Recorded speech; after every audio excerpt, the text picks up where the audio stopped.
देवभूमि कहलाने वाले राज्य उत्तरांचल का नगर अल्मोड़ा, जिसका इतिहास सैकड़ों वर्ष पुराना है। प्राचीन राज्यवंश कत्यूर का संबंध भले ही इससे बहुत गहरा न रहा हो, पर चंद राजवंश काल में अल्मोड़े का महत्व बहुत अधिक था। चंदों के समय में अल्मोड़ा उनकी राजधानी ही नहीं रहा, बल्कि कला और सांस्कृतिक विरासत को संजोए रखने में भी इस नगर का दायित्व बढ़ गया। चाहे चंदवंश का गौरवपूर्ण इतिहास रहा हो, चाहे गोरखों का काला राज, या फिर अंग्रेजी राज की कभी न डूबने वाली सूर्य की तपिश, अल्मोड़ा इन सब का प्रत्यक्षदर्शी गवाह है। और जिनकी कलात्मक अभिव्यक्तियां हैं, यहाँ प्रचलित लोकनाट्य और लोकोत्सव। ऐसा ही एक लोक नाट्य है रामलीला, जो हमारी ही नहीं पूरे देश की गिनी चुनी प्राचीन लोक नाट्य परंपराओं का अभिन्न अंग है। यही कारण था जिसने उदय शंकर जैसे कलाकार को अपनी प्रस्तुति के रूप में रामलीला का मंचन करने की प्रेरणा दी। और सबसे ज़्यादा जो आदमी आकर्षित था हुआ था उसमें, वो था उनका ये शैडो प्ले का कार्यक्रम। उसमें वो रामलीला से संबंधित विभिन्न प्रसंगों को दिखाते थे। उसने हमारी रामलीला, क्योंकि अक्सर हमारे रात में हुआ करते थे, एक आध उनके कलाकार जरूर रामलीला देखने के लिए बद्रेश्वर में आया करते थे, लेकिन हमारा रामलीला का उनके ऊपर कितना असर हुआ उसका कहना बहुत मुश्किल है, क्योंकि हमारी रामलीला की जो शैली है वो हमारी एक बिल्कुल अलग है पुनाव की।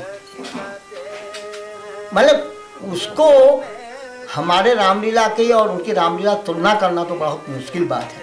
लोक नाट्यों और लोकोत्सवों की सबसे बड़ी विशेषता ये है कि उनमें उद्भव की प्राचीनता के साथ साथ काल और परिस्थिति का रंग भी स्थायी रूप से देखने को मिलता है। तो यहाँ का प्रभाव भी उन पर पड़ा और उनका प्रभाव भी हम लोगों के ऊपर यहाँ की रामलीला पर पड़ा। मुख्य रूप से उनके जो शैडो प्लेस वगैरह हैं वो उन्हीं की देन, जिसका प्रमाण आज की रामलीला के गीतों में मिलता है, जिसका प्रमुख आधार भले ही तुलसीकृत रामचरितमानस हो, परंतु उसमें गाए जाने वाले अन्य गीत कई ऐसे लोगों के भी हैं जिनका शायद ही कोई नाम भी जानता हो। हमारी वहाँ की जो रामलीला है उसमें कई गाने ऐसे हैं जिसमें कि उर्दू के शब्द हैं।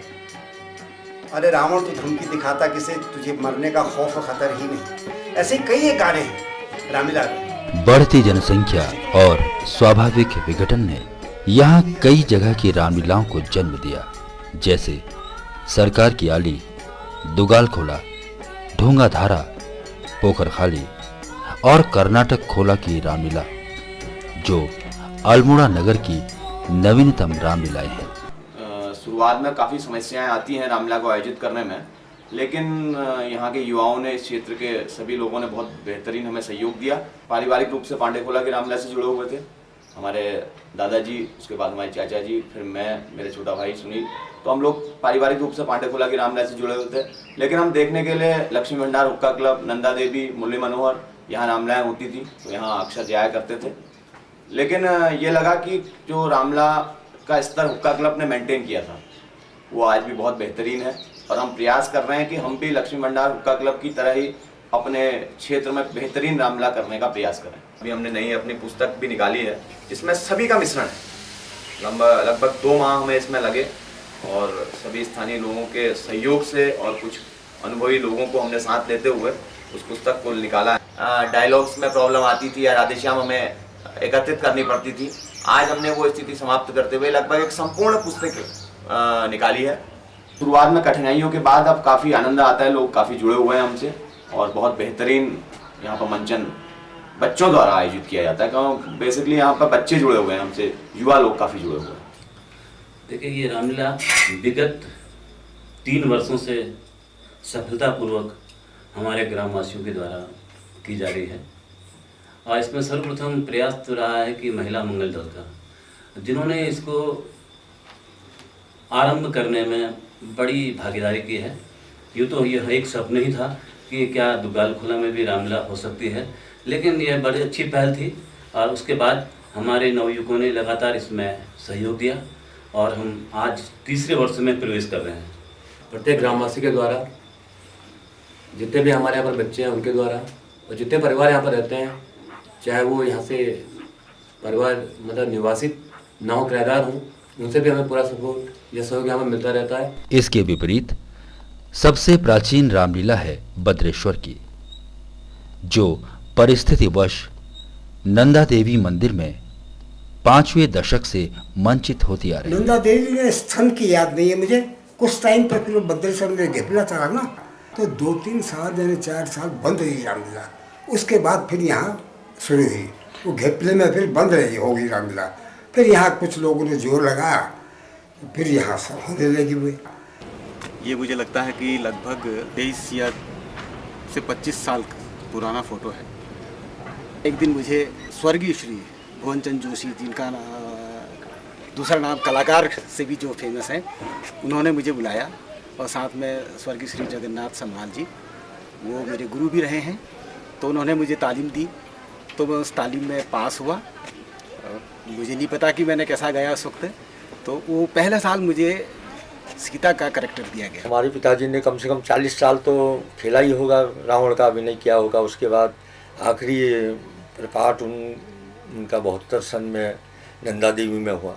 तो उस समय तो रामलीला में बिछाने के लिए दरिया भी नहीं होती थी, तो हम जितने में भी छोटे भाई बहन होते थे, सुबह उठ करके सुबह 4 बजे से वहाँ आगे की रो घेरने के लिए, आगे से रामलीला हम अच्छी देखेंगे करके सुबह से बोरे ले जा करके वो वहाँ बिछवा देते थे नंदा देवी में। फिर दिन भर उनका पहरा करना पड़ता था, कोई बोरी पीछे नहीं कर दें, आगे नहीं कर दें करके ना। और सभी घरों में ऐसा होता था कि जो सबसे पहले उठ जाए वो उसकी लाइन कतार पहले लग जाती थी। ये वर्षों तक चला। और 72 में तो 72 में उन्होंने 73 में फिर हमने रामलीला का अभिनय करने की करी। तो दुर्भाग्यवश रामलीला के ठीक दिनों में हमारे 1-2 रामलीला के बाद हमारे ताऊ जी की डेथ हो पड़ी। तो उसके बाद हमने उस साल पोस्टपोन करना पड़ा रामलीला। 74 में पिताजी की डेथ हो पड़ी, तो 1 साल फिर पोस्टपोन हो गई रामलीला हमारी। 75 से फिर लगातार हमने रामलीला में रावण की भूमिका निभाई, और अब तक हम निभाते आ रहे हैं। उनका सबसे पहला जो वो देखा था, उस वक्त मैंने राम की भूमिका में उनको देखा था, और राम की भूमिका में काफ़ी अप्रिसिएट किए गए थे, क्योंकि उस वक्त क्योंकि कहते थे कि वो लोगों का कहना था कि वो जब राम का पाठ खेलते थे तो पब्लिक तक ऐसे विलापों को देख कर रोने लगती थी। तो काफ़ी, और उसके बाद भी उन्होंने राम का पाठ यहाँ पर अदा किया, पार्टिसिपेट किया राम के। और रामलीला में उसके बाद परशुराम भी खेला, अंगद भी खेला, और उसके साथ साथ अभी जब वो गुजरे हैं उनसे 1 साल पहले तक उन्होंने यहाँ पर दशरथ का भूमिका निभाई। ये जो चोला है, ये बद्रेश्वर की रामलीला की धरोहर है, नंदा देवी रामलीला कमेटी के पास। और मेरा सौभाग्य है कि विगत 2 वर्षों से मैंने इसको जब देखा, तो मैंने इसको रिजर्व रखने के लिए छोड़ दिया, किसी को मैं पहनने नहीं देता था। एक बार लड़कों ने पहना, उसके बाद मैंने इसको रिजर्व कर दिया। मैं वहाँ बांसुरी बजाई कई दफ़े मैंने बद्रेश्वर में। मुझे भी नहीं किसी ने कुछ प्राइज़ दिया था, मुझे याद नहीं है कोई कब दिया था, कब किसी ने, ऐसी याद है। हेमचंद दास थे क्रिश्चियन, उन्होंने दिया था, एक कब दिया, ऐसी याद है मुझे। इसी तरह पांडेखोला की रामलीला का भी ऐतिहासिक दृष्टिकोण से अपना विशेष स्थान रहा है। पांडेखोले में बहुत पुरानी रामलीला चल रही, काफ़ी पुरानी है। जब से हमें होश है पांडेखोले में हमेशा होती रही, और नैनतवाड़ी दीवार में भी होती रही हमेशा, जब से मेरी यादगारी है सब। हमारे मोहल्ले पांडेखोले में रामलीला जो है करीब 1860 के बाद शुरू हुई। सबसे पहले ये रामलीला का महोत्सव जो है वो बद्रेश्वर मंदिर में हुआ। बद्रेश्वर मंदिर के बाद फिर हम लोगों ने उसकी मतलब उसके आधार पर हमने भी यहाँ पर पांडेखोले रामलीला शुरू की। तो छोटे छोटे बच्चे थे उस दफ़े यहाँ पर रामलीला शुरू होती थी। उसमें सहल गांव के लोग प्रमुख रूप से भागीदारी करते थे, और एक्टरों में ये नंदन जोशी नंदा देवी वाले और जीत सिंह जी सिटोरी वाले, ये मुख्य एक्टरों में होते थे। और करीब करीब यहाँ की सारी इलाका कवड़ खान तलक और इधर बाड़चीना तक पूरा यहाँ की रामलीला से जुड़ा हुआ रहता था। सभी लोग यहाँ पर आते थे। हमारे पुराने मकान हैं, इनकी छतें भी जो हैं पूरी भरी रहती थी पब्लिक से। उसमें ऐसा होता था कि पुराने ज़माने में हमारे जो बुजुर्ग लोग हैं वो लोग मतलब उनसे हमने सीखा था कि वहाँ पर जो औरतें हैं उनके लिए अलग से मतलब खिड़की लगी रहती थी ताकि कोई भी बाहर से एलिमेंट जो है वो वहाँ पर वो ना आए। और वहाँ पर हमने देखा कि हमारे जो पिताजी हैं ये हमारे ताऊ जी हैं वो सबसे पहले मैनेजर बने थे। फिर ये कुछ टाइम बंद हो गया। उसके बाद सन 68 या 69 में बंसीलाल कक्कड़ की अध्यक्षता में फिर यहाँ पर रामलीला दोबारा शुरू की गई। मैं 6 में पढ़ता था तब मैंने सीता का पाठ खेला था। उसके बाद फिर रामलीला 7 साल नहीं हुई है, बंद हो गई थी। तो 79 to 81 मैंने ITI की। तो सन 80 में मुरली मनोहर के जो 2 इंस्ट्रक्टर वहाँ ITI में थे, उन्होंने अपने वहाँ की एक रसीद बुक मेरे को दे दी कि बेटा अपने वहाँ से कलेक्शन करके ले आना। ठीक है, मैंने बुक ले लिया। गुरु लोग हुए, मना भी नहीं कर सकते। लेके अपने मोहल्ले में यहाँ चंदा कर रहा था मैं। इतने में इत्तेफाक से मोहनचंद तिवारी मासा अल्मोड़ा इंटर कॉलेज में थे, उनको यहाँ से लगाव था। कहने लगे बेटा रामलीला कर रहे हो यहाँ? मैंने कहा नहीं साहब, यहाँ की नहीं है, ये मुरली मनोहर की है। तो बड़ा बिगड़ के मेरे ऊपर कहने लगे इतने बड़े हो गए और तुम लोग अपने मोहल्ले में रामलीला नहीं कर सकते। वो प्रेरणा जग गई। नवीन चंद पांडे थे, अम्बादत्त जी थे, दशरथ का पाठ करते थे। श्यामदत्त जी भास्कर जो आपके वहाँ काम करते हैं, उन्हीं के दादाजी जो थे वो मतलब दशरथ का पाठ करते थे। और एक यादव थे, इनके यहाँ रहते थे पड़ोस में ही, वो रावण का पाठ करते थे। और कुंभकर्ण का पाठ रघुदत्त एक पांडे जी थे जो स्टेट बैंक वहाँ हल्द्वानी में मतलब रहते हैं, अब वो एक्सपायर हो गए, स्टेट बैंक में मैनेजर थे वो। वहाँ पर यहाँ हनुमान जी का पाठ करते थे। इस प्रकार से उस टाइम में इस बहुत ही बढ़िया ढंग से प्रेम भावना से रामलीला होती थी। एक ही जो तलवार आप मेरे हाथ में देख रहे हैं, ये हमारे अलेक्जेंडर पिन्नू बाबू के नाम से जाने जाते थे, जो मूल रूप से क्रिश्चियन कम्युनिटी से संबंध रखते थे। लेकिन रावण का पाठ उनके मुकाबले आज तक मैं नहीं समझता कि इस उत्तरांचल में कोई खेलता होगा। 5 साल तक मैं मेकअप का काम मैंने सीखा गिरीश चंद जी के माध्यम से। वही मुझे सिखाते थे इस कार्य को। और धीरे धीरे फिर मैंने सीखा, तो उसके बाद फिर उन्होंने मुझे छोड़ दिया। फिर मेरे ऊपर डिपेंड, पूरे पांडेखोला मेरे ऊपर डिपेंड रहते थे। जब मैं जाता था तभी मैं मेकअप करता था। उन्होंने मुझे रामलीला में सिर्फ एक रोल के लिए बुलाया कि कुंभकर्ण का रोल आप कर सकते हैं, आपका डील डोल कुछ इस तरह का है। तो मैंने उसमें हामी भरी। पहली बार जब मैं गाने के लिए तालीम में पहुंचा तो इतना अनुभव मुझे नहीं था कि कैसे गाना है या क्या है। लेकिन श्री सुनील कपूर और ये तिवारी जी के नेतृत्व में मैंने कुंभकर्ण का पाठ पहली बार खेला। ये समझिए 64 से आ करीब 6-7 साल से मैंने छोड़ दिया साहब, क्योंकि एक तो एज हो गई ना। नहीं तो मैंने तो बहुत ही एक साल का जिक्र है, मैंने 9 पाठ खेले। जनक भी बना मैं, और क्या कहते हैं परशुराम तो हुआ ही साहब मेन, और अंगद भी खेला। और वो क्या कहते हैं वो खरदूषण में 1 साल का जिक्र है साहब। हम रामलीला के वो नेल्दा हम कहते थे, नेल्सन वो हारमोनी बजाते थे। तो देवकीनंदन तिवारी आ गए, देवकीनंदन पांडे सॉरी, जो ऑल इंडिया रेडियो वाले थे। तो वो हसकन पहने हुए, तो किसी ने बताया उनका ये वो है। तो उनका क्लास फेलो था वो नेल्सन, और 3 दिन लगातार आए हो। श्री लक्ष्मी भंडार की रामलीला ने राष्ट्रीय स्तर पर इस क्षेत्र को पहचान दी है, जिसने कई बार देश के विभिन्न हिस्सों में होने वाले रामलीला महोत्सव में भाग लिया है। कि 1860 में यहाँ पहली बार रामलीला भद्रेश्वर में हुई, और उसके प्रेरणता थे बद्रीदत्त जोशी, जिन्हें सदर अमीन कहा जाता था। उनके द्वारा यहाँ पर इसकी शुरुआत की गई। उसके बाद जो दूसरी पीढ़ी आती है उसमें गोविंद लाल साहब उन्होंने इस प्रदर्शन को आगे बढ़ाया, बद्देश्वर की रामलीला को, और वो गोविंद मैनेजर के नाम से जाने जाते थे। उनका साल भर काम ही ये रहता था कि वो रामलीला के बारे में ही उनकी चर्चाएं चलती थी और रामलीला के बारे में भी सोचते थे, उठते बैठते रामलीला पर ही विचार करते थे।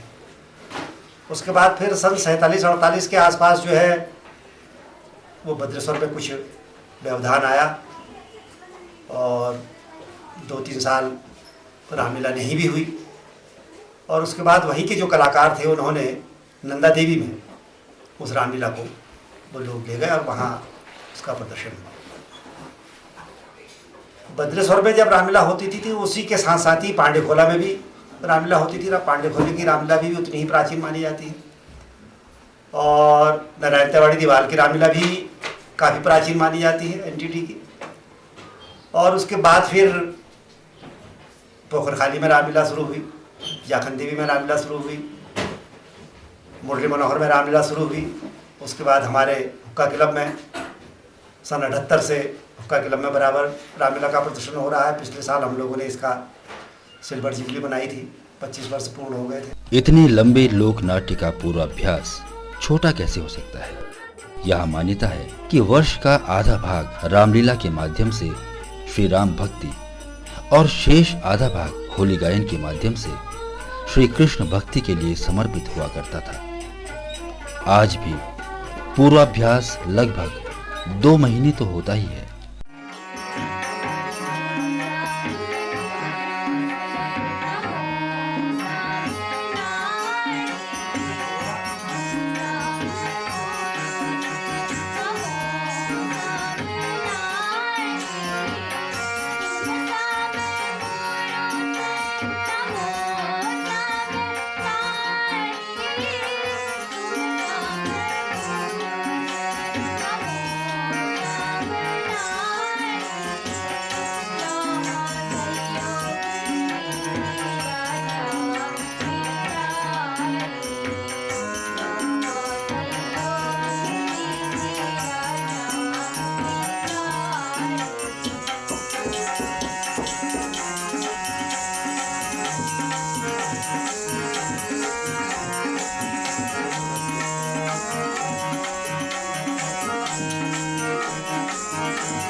कोटन बोल संभाई रे कवि कोटन बोल संभाई रे कवि कोटन बोल संभाई मूरन जाने सी मोहे सुनाई मूरन जाने सी मोहे सुनाई बहुनी के नाम नक्कर भाई बहुनी के नाम नक्कर भाई बहुनी के नाम नक्कर भाई बहुनी के नाम नक्कर भाई यही नाते मानी ये निकाई यही नाते मानी ये निकाई अंगद नाम में बालिकर बेटा रावण अंगद नाम में बालिकर बेटा रावण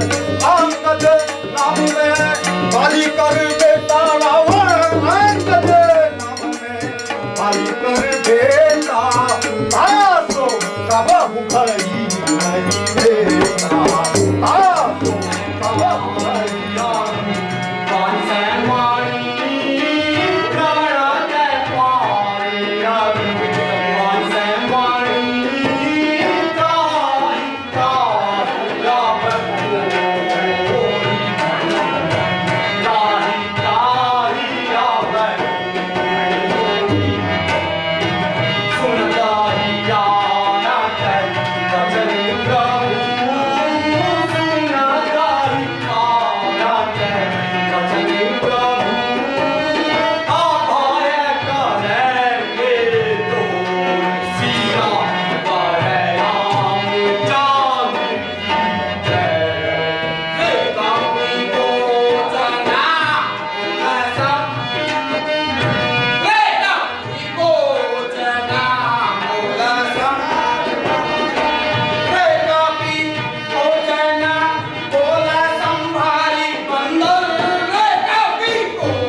इस 11 दिनों के भव्य नाट्य का संगठन 5 अंकीय नाट्य की तरह किया जाता है और इसका चरमोत्कर्ष होता है विजयादशमी के दिन। इस चरमोत्कर्ष को और अधिक आकर्षक बनाने के लिए निर्माण किया जाता है दशानन परिवार के विशाल पुतलों का।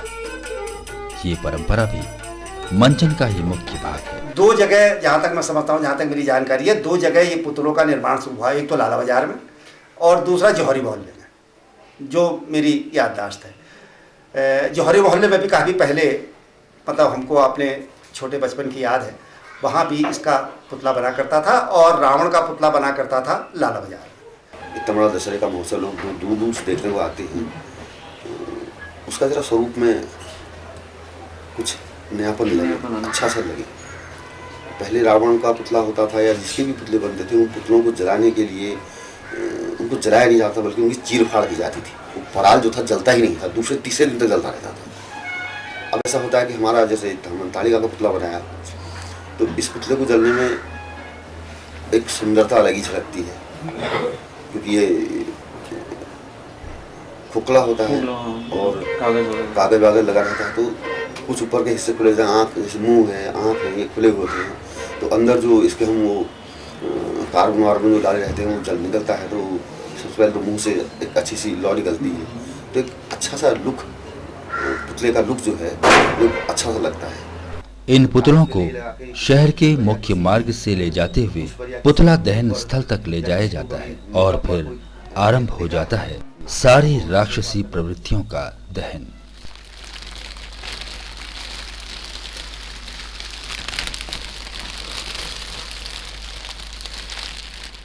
परंपरागत लीलाओं से ओतप्रोत समाज की स्मृतियों में आज वे लोग भी एक परंपरा की तरह जीवित हैं, जिन्होंने इन लोक नाट्यों में अपने जीवन के कुछ पल बिताए थे। देखिए, अब मेरी स्मृति में तो चंद्र सिंह नयाल जी हैं, जो कि दशरथ का पार्ट खेलते थे, अंगद का पार्ट खेलते थे। नंदन जोशी जी हैं, केकई का पार्ट और सूर्पनखा का पार्ट, और जगन्नाथ सनवाल हैं। सीता का पार्ट मनोहर लाल साथे, केशवलाल से का भाई छोटे केशवलाल ने तो रावण का पार्ट खेला। उससे पेशतर रावण का एक भेदवा थे, भेदवा कहते थे। उनके मरने के बाद फिर ये केशवलाल जी ने संभाला रावण का पार्ट। भुवनचंद जोशी जी, जिन्होंने अपना पूरा जीवन लगा दिया, वो बिल्कुल रामला को समर्पित आदमी थे।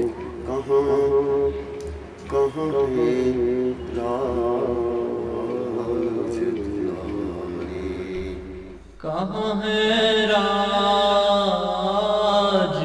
दुलारे, कहाँ है राज दुलारे। ऐसा भव्य लोक नाट्य, ऐसी कलात्मक परंपरा जिसका सृजन और संवर्धन हमारे पूर्वजों ने किया है, उसके विषय में जागरूक होना और उसके निरंतर निर्माण में अपनी अपनी भागीदारी सुनिश्चित करना हमारा परम कर्तव्य है।